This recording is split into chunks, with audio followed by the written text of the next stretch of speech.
Welcome to the Behavior Change Architect Podcast, a conversation about innovative and evidence-based behavior change strategies designed to increase well-being. Tune in to listen to thought leaders, industry experts, and innovative scientists discuss hot-button topics surrounding specific behaviors, design, and communication strategies. Host Dr. Kerry E takes you on a journey to change the discussion, change perspectives, and ultimately help you change behavior for your clients, populations, and perhaps even yourself.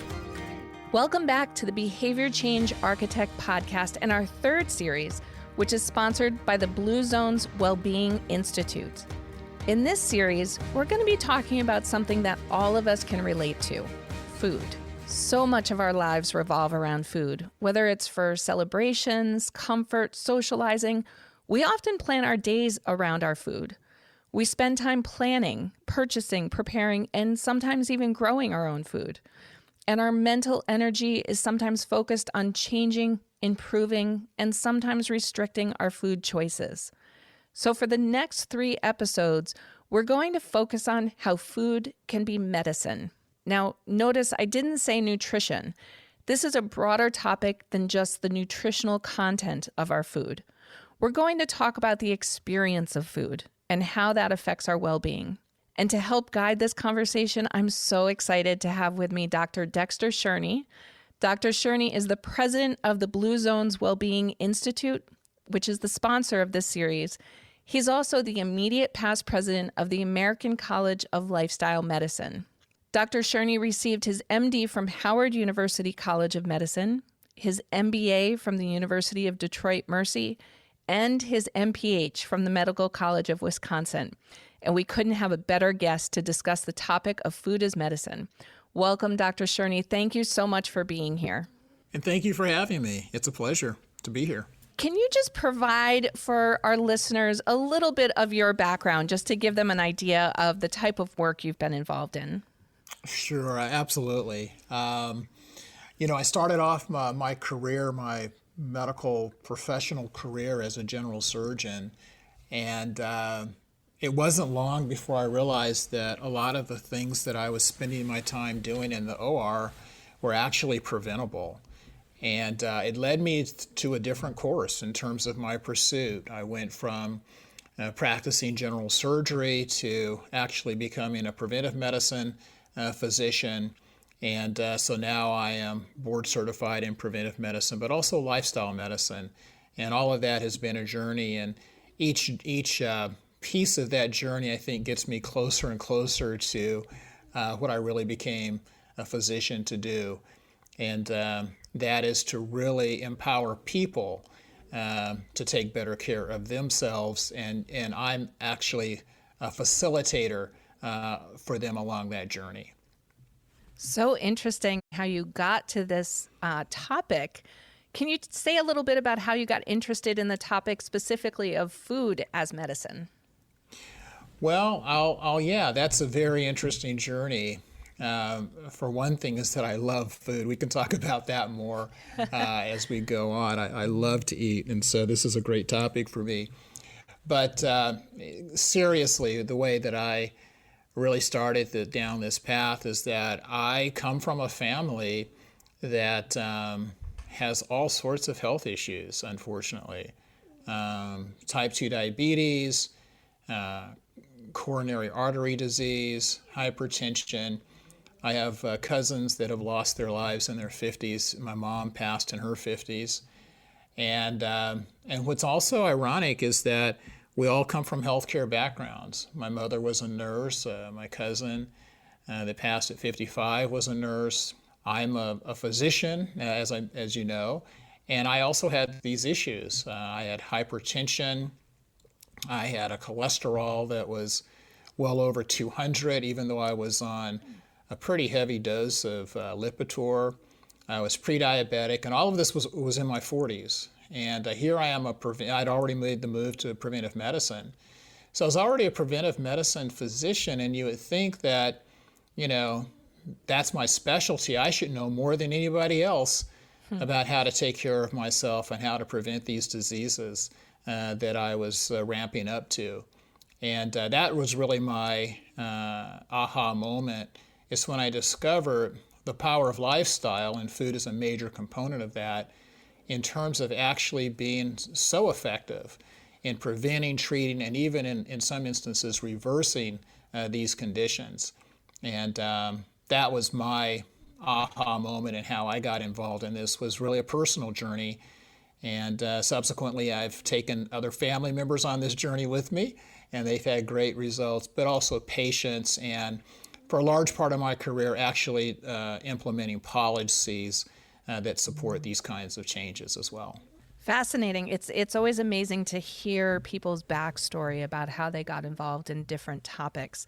So we've been saying food is medicine. Can you say exactly what that means, or what your definition of that is? Well, I'm glad you asked that question, because it means a lot of different things to different people. And I think it's always important to ask people what aspect of food as medicine are they actually referring to. In my mind, it is very simply looking at dietary patterns and understanding which patterns or styles of eating are most beneficial to health, and compare it to those that are not. So that's how I look at it. Some people will look at it as, prescribing produce, like some organizations have actually allowed physicians to prescribe produce. Others will allow them to prescribe meals. And some will look at it in terms of nutrients. And I appreciate the fact that you avoided that term, nutrition as medicine versus food as medicine. So we can certainly talk more about that. But I really look at it as dietary patterns. So let's go back to that. Why should we steer clear, or why are we today steering clear of saying nutrition as medicine?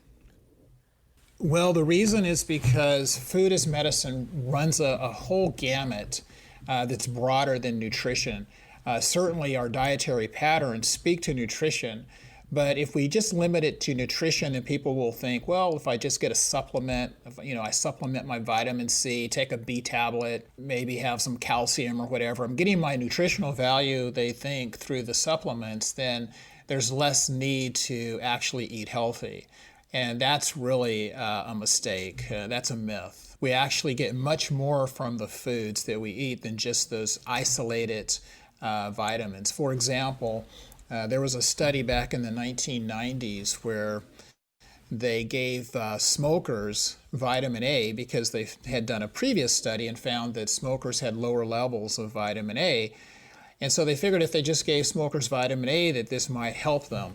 And actually what happened is they had higher rates of lung cancer than those that were not getting the supplement. And this is one of those things that we see, is that if you think about vitamin A in its natural form, say you get it from a carrot or a sweet potato, there are a lot of other cofactors and other nutrients that actually help the body utilize that vitamin A in an optimal level. And if you just take it in isolation, you lose all of that. And we can talk more about even that when it comes to antioxidants and things such as that, and fiber. But that's just a reminder that the food itself is always better if you can get the nutrients through that. Now, that's not to say that you never take supplements, because obviously if we have a deficiency, then we need to supplement. But just in general, we want to think about food, whole foods, versus taking supplements or just looking at nutritional minimal daily requirements. Such a nuanced difference, but I can totally see how you're making that clarification. So I know we could do an entire podcast on this question, but can you just high level, what are some of the impacts of our food choices on our physical health first? Oh, there are so many. That's a great question. I mean, there is nothing when it comes to health and well-being that is not impacted by food, I should say. It is just so vast. One of the things that, going back to the previous question about food as medicine, I just want to touch on the fact that we receive a lot of enjoyment from the food that we eat. And we know that joy is a medicine. And so we really do want to participate in the full richness of the foods that we eat, the way that it tastes, the textures of the food, the smell and the aroma of the food, the socialization and the connection that we have with others when we're eating our food as well. All of that, despite whatever the nutritional value is, that's a medicine. And so let's not lose sight of that as well. Getting back to your last question, yeah, there's nothing that I can think of where food in terms of health and well-being does not play at least some part. Now, certainly there's certain conditions where it plays a bigger part than others, but I would say that it touches on just about everything we know of in terms of health and well-being.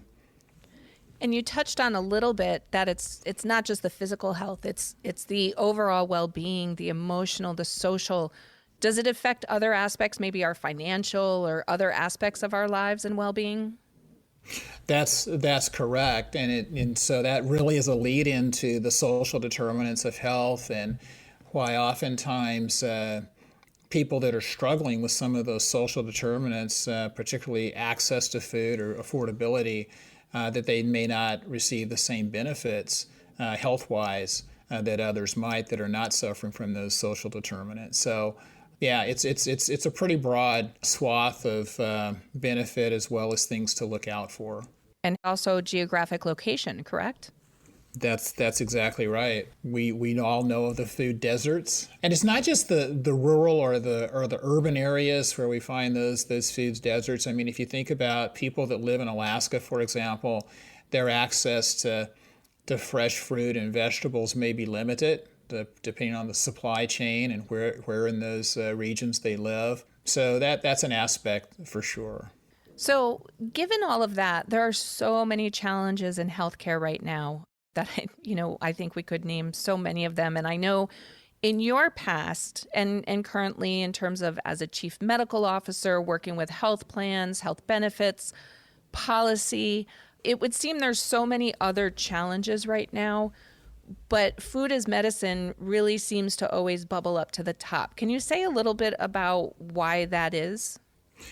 Yeah, well, it hasn't always. It hasn't always been the case that food as medicine has bubbled to the top. I'm glad that it is because, as we were just sort of alluding to, it is so fundamental to good health. It's the foundation. And if I just take that analogy a little further, if you think about the foundation of a house, you can have all the conversation you want about what kind of roof and shingles you want to place on that house, but if the foundation isn't sound, then none of that really means anything. And that's kind of where we were in healthcare for so long. We're thinking about all of the specialties and the subspecialties and precision medicine, but a lot of the foundation was missing. And food is one of those foundations, so I'm glad that it's getting the attention that it is finally. Oftentimes when I say food as medicine to people, they think about medicinal herbs. Yes, it does. So, I mean, if you think about the herbs, people are using the herbs just like supplements. If I take this vitamin C, then that's going to help me. Or if I take some echinacea, which is an herb, that's going to help me with my immune system. Yeah, again, I would rather people think about dietary patterns. So we know that garlic, we know that turmeric are very powerful herbs. They're high in antioxidant power. They're fantastic in terms of immune response. They're anti-inflammatory. But think about the turmeric in your curry. Think about the garlic as you season your fish or you season your pasta, something like that. Those are the ways that we really should use the herbs. And what it also does is that it reduces the need for things that we may not need as much of. So, for example, when you use more garlic and turmeric and some of these in your cooking, you may find that you don't need as much salt or sodium, which we know can lead to high blood pressure. So that's really how we should think about that. Just load up your food with all of these great herbs, the thyme and the rosemary. They make the food just come alive, and at the same time, they help us to be healthy. And so that's really how we should look at it. And there's so many options in terms of just adding a little bit of something completely changes the taste of the food. And it's interesting, we've talked a little bit in terms of overall well-being. And I recently was talking to someone who said part of her purpose was that she loved to be able to grow her own food for her family.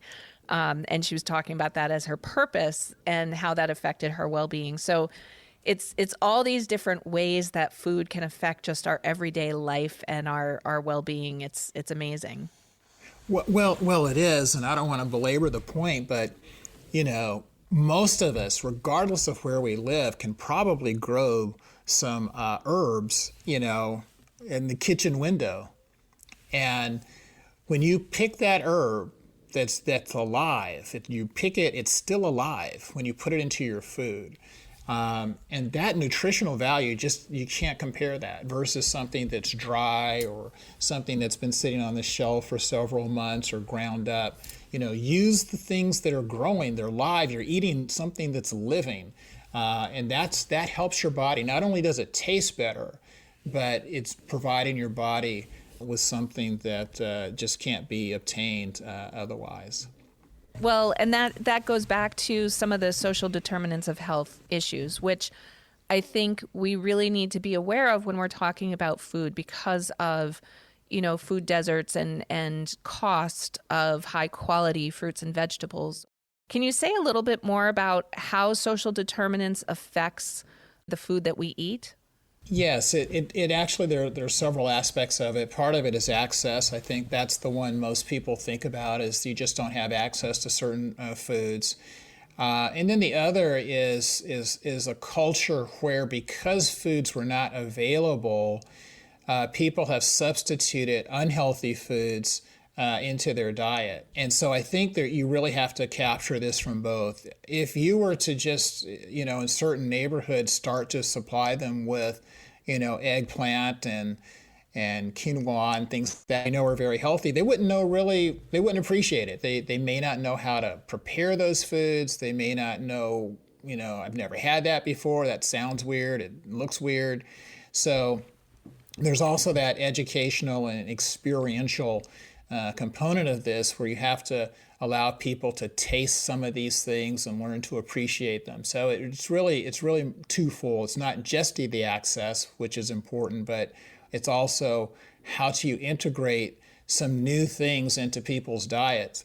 The other piece is how do you take things that are comfort foods and things that are part of their culture and then make them in a more healthy way. So, macaroni and cheese is a big staple in my household when I was growing up. And actually, you don't have to completely give it up. There are ways to make macaroni and cheese that are quite healthy and actually beneficial. That's one thing. The other thing, while I'm on the topic, is that it's not always what you had take away. It's also what you might add to the diet to make it healthier too. Interesting. So it sounds like, because we have a lot of listeners who are actually in education or they run population health programs. And it sounds like what you're saying is it's not just about the access, that we also have to be doing education, experiences, recipes, things like that. Are there other things that these educators can be doing to help increase the food choices for someone who might be struggling with access? Absolutely. It also includes how we purchase our foods. So you can buy in bulk. You can prepare food in a way that you might have a staple that forms the base of an entree, but you can be repurposed throughout the week for other entrees so that you don't have to, every day be in front of the stove, cooking up something entirely new, but you can repurpose things. We used to call those being creative with leftovers, right? But in this situation, they're not really seen as leftovers. They're seen as staples for the next meal. And when you do that, it does allow you to cook more in bulk, right? Because now you're cooking, not just for one meal, but you might be cooking for 3 or 4 meals that will serve you throughout the week. And that also allows you to purchase in bulk, which could also reduce the cost of what you're buying. So now you're starting to speak to the affordability as well. Well, as you can tell, this is just a topic that we could talk about for hours and hours, and we are thrilled to say that Dr. Shurney, thank you for introducing us to this topic. And he will be back for episodes 2 and 3 for us to delve deeper into this and the way that we think about food, the way that we educate our populations about food and how it can be food as medicine. So any closing thoughts for us, Dr. Shurney, on this specific episode?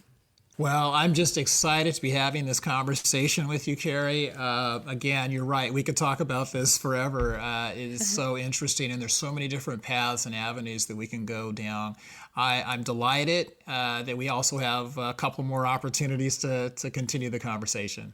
Great. Well, and thank you to the Blue Zones Wellbeing Institute for sponsoring this series on this such an important topic.